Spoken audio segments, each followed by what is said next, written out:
Okay, we are back for the second part. I want to talk to you about the goddess in the labyrinth. This is a truly amazing topic. Not everybody covered this, by the way. Not all labyrinth books talk about it, but this is a beautiful discovery. And I like how it was actually covered in the Institute. I'm going to use the original presentation and I will translate what it says there. I want you to pay attention to the engraving. I want you to pay attention to the art part, you know, the picture part of the presentation, and the words I will translate, okay? There is an interesting, we talked about how the classical labyrinth is connected to the masculine energy, how it has been depicted throughout the ages, throughout the story, the history, okay? And that's why it's called his story, right? That's why we don't call it history anymore. I like to refer to it as a story, the story of the world, okay? How the world evolved, okay? And the idea is that since it was a masculine approach for so many centuries, right? Everything has been presented from a point of view of the masculine approach, okay? But we know it is not necessarily true. Give me a second, guys. I'll be right.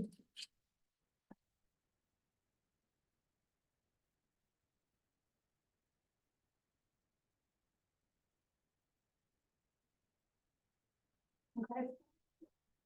Not necessarily true. We are going to bring back the feminine approach to the classical labyrinth. This is very important, okay? The feminine approach existed already, as you can see from all these frescoes and depictments and art and engravings, okay? Let's see. There is a goddess a lot of people talk about when they reach the center of the labyrinth.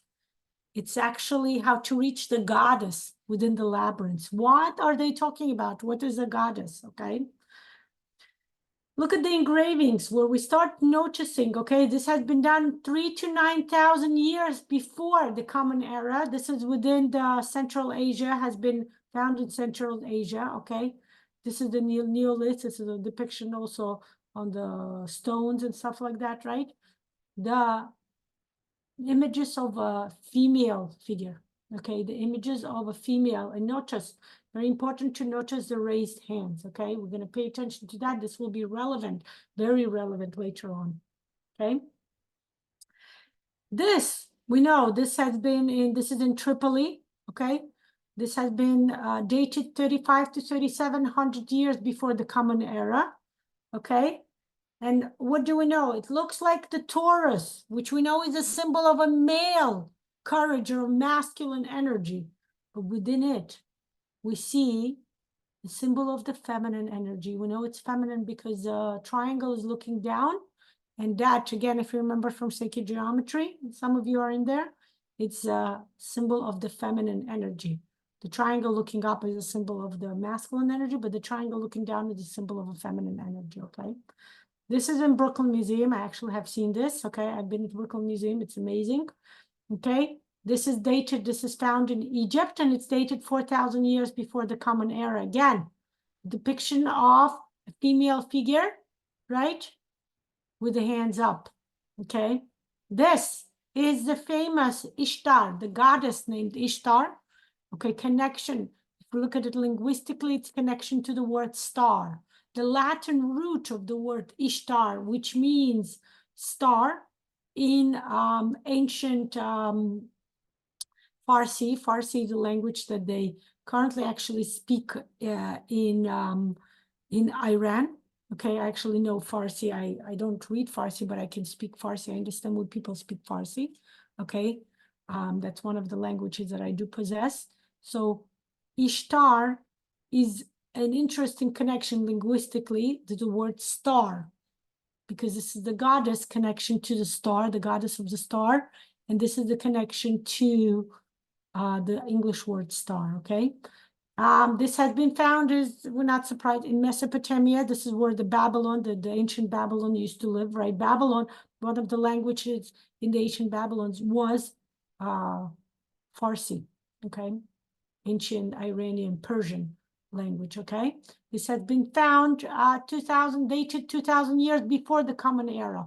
This is now is depicted in Louvre in Paris, of course, the Museum of Louvre. Okay, this is the Celtic goddess. A Celtic, we know Celtic is association with Irish culture, right? Before Christianity took over, okay, they have very strong connection to the goddess, to the feminine energy. Okay, this has been discovered in Germany, the 5th century before the Common Era. Again, the depiction of the goddess, the female figure with raised hands. All of them have raised hands. This is the main important part to pay attention to. And this is an icon. Okay, this has been, I don't know if it still exists, I wonder. This has been depicted in the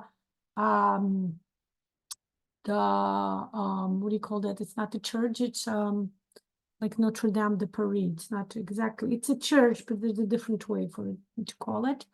It's named Holy Sophia.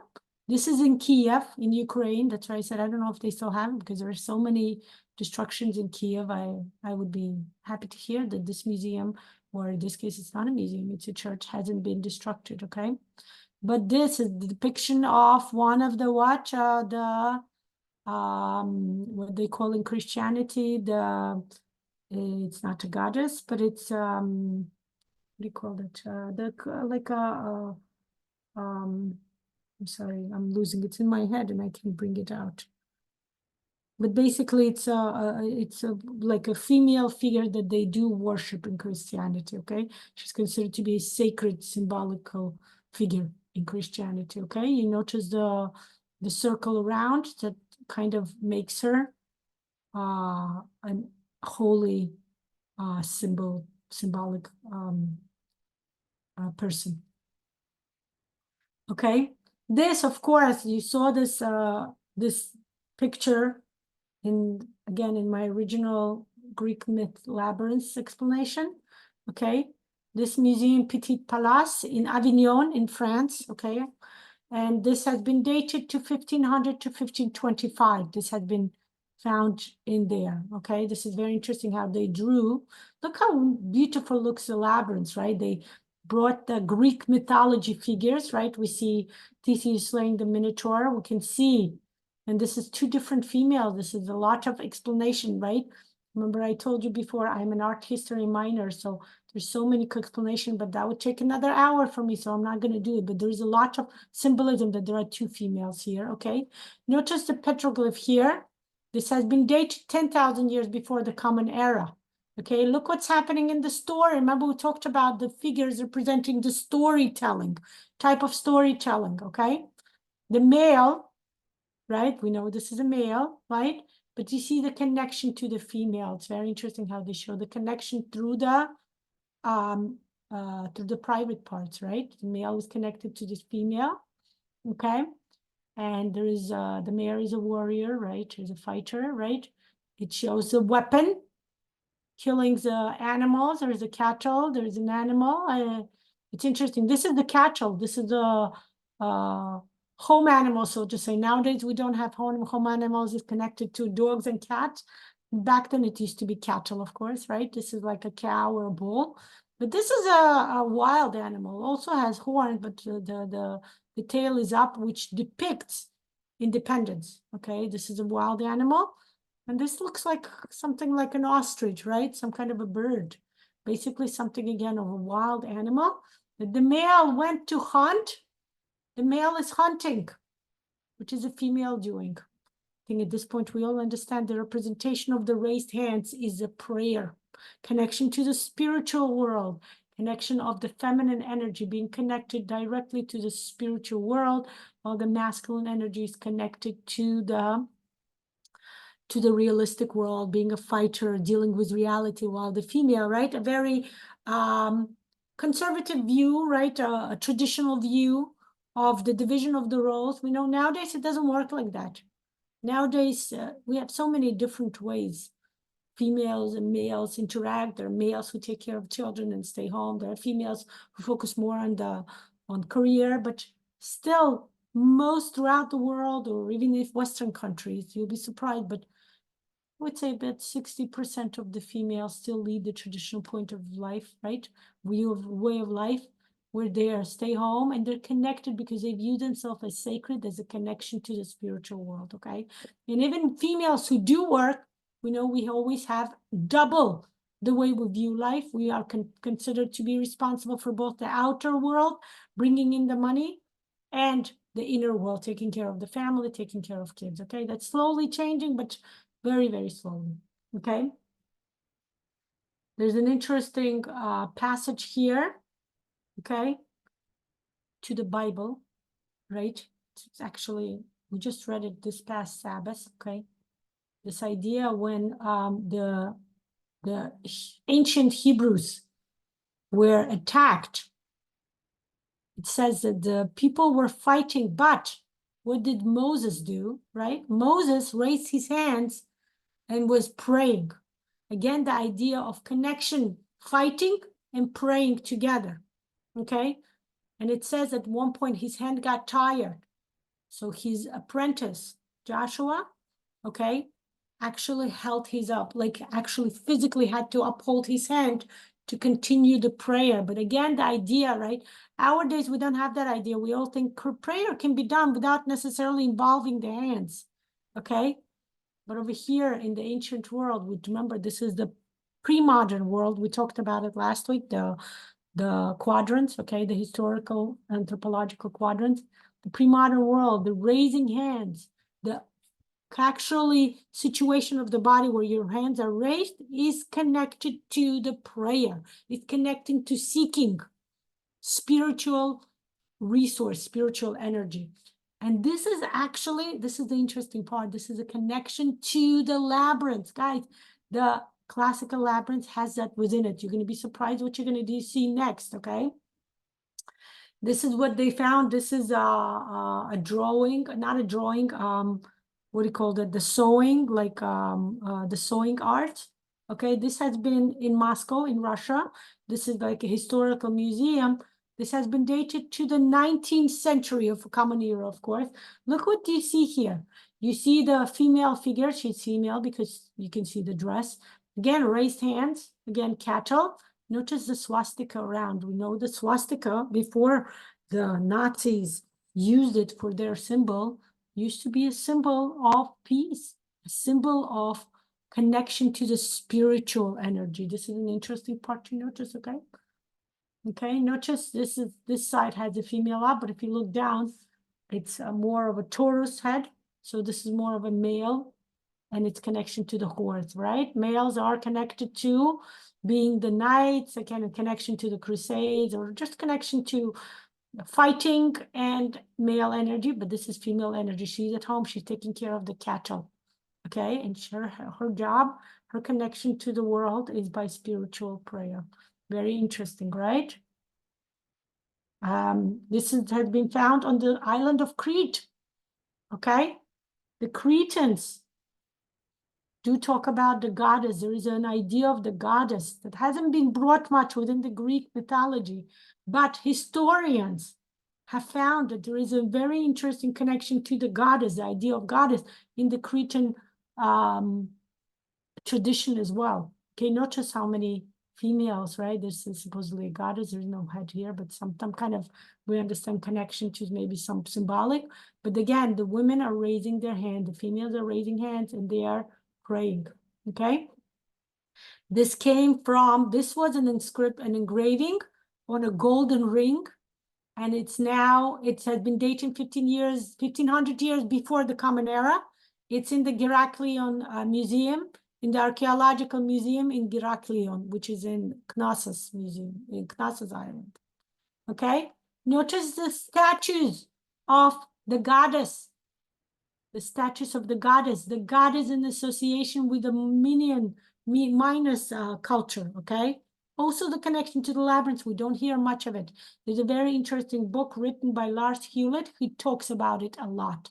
Look at the Labyrinth book written by Lars Hewlett, okay? Again, remind me, I will post a cover of the book for you guys to see, okay? Notice this is the statue of a goddess with notice what she's holding in her hands, snakes. shows what? Notice, right? Usually snakes is again connection to, which wouldn't be surprised that would see the man killing the snake, but this is a female. And snake is considered to be, in some cultures, it's considered to be a male figure, but in some cultures, it's considered to be, see, she's overcoming the snakes, okay? But actually, most of the time, cultural speaking, right, when they call a snake, they refer to the female figure. So that's interesting to note, okay? This has been discovered 1600 years before the Common Era in Crete.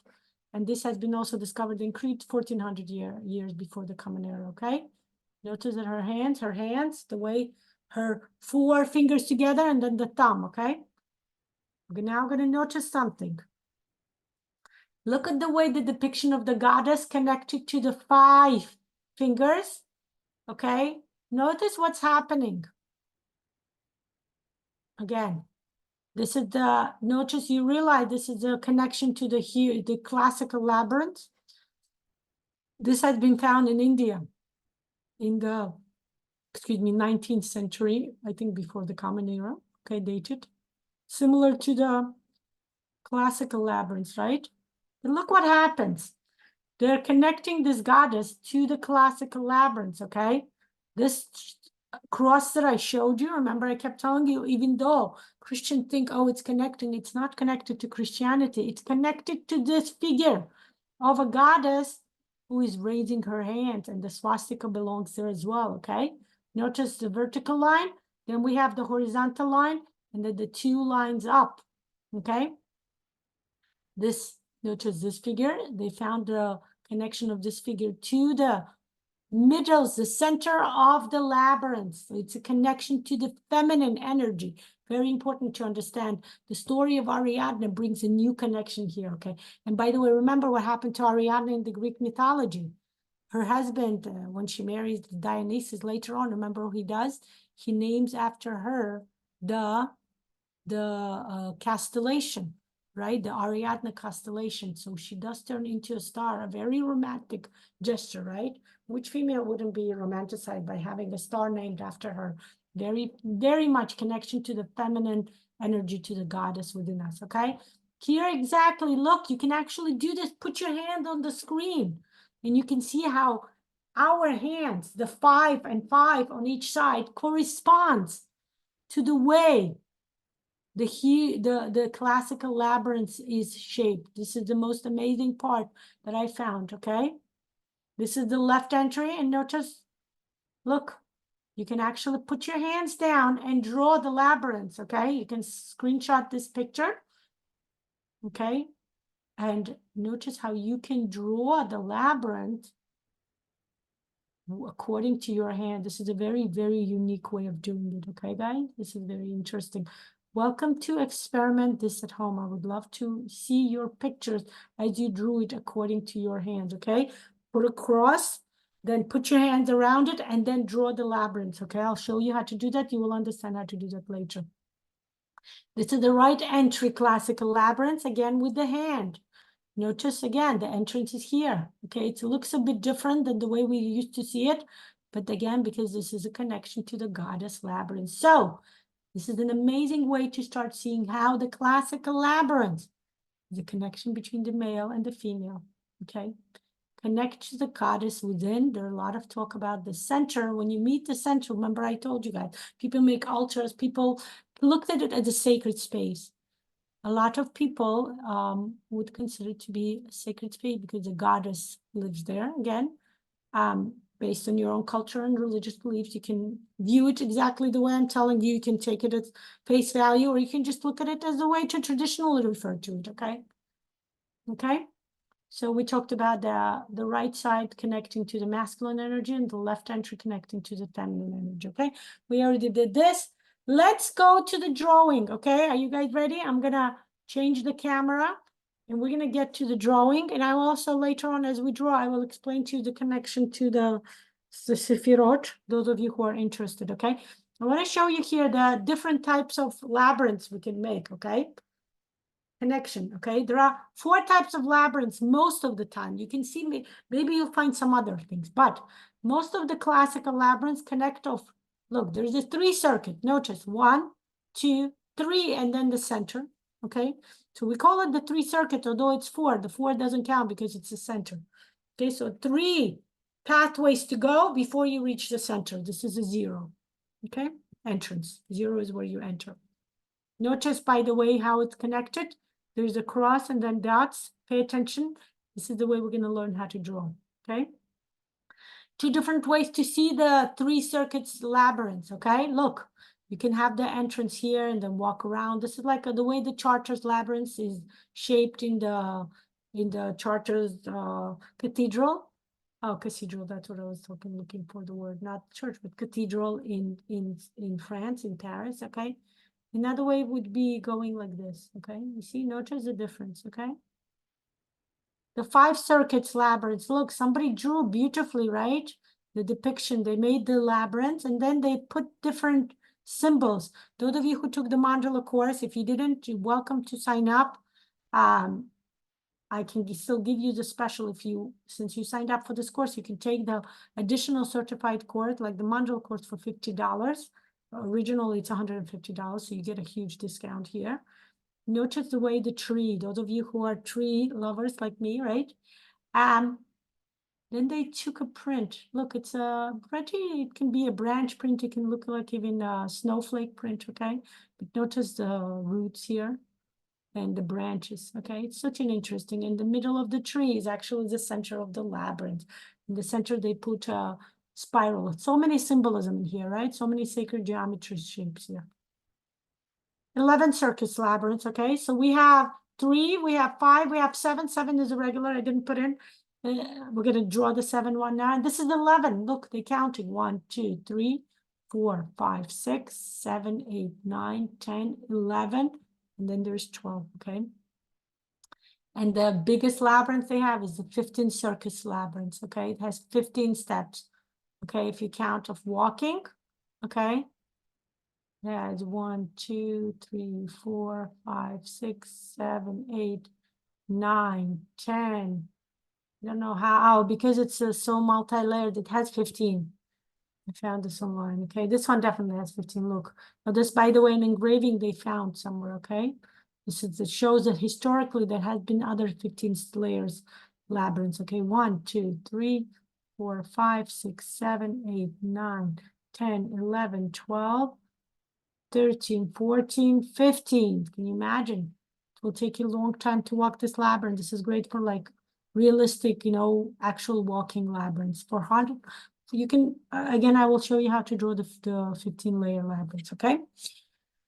I put this in your presentation. I will give you a copy of this presentation for your records, for you to see this picture. But I'm going to transfer my camera, and I'm going to actually show you how to draw it. Very easy, easy peasy, I promise you. That once you, okay, I'm going to stop this so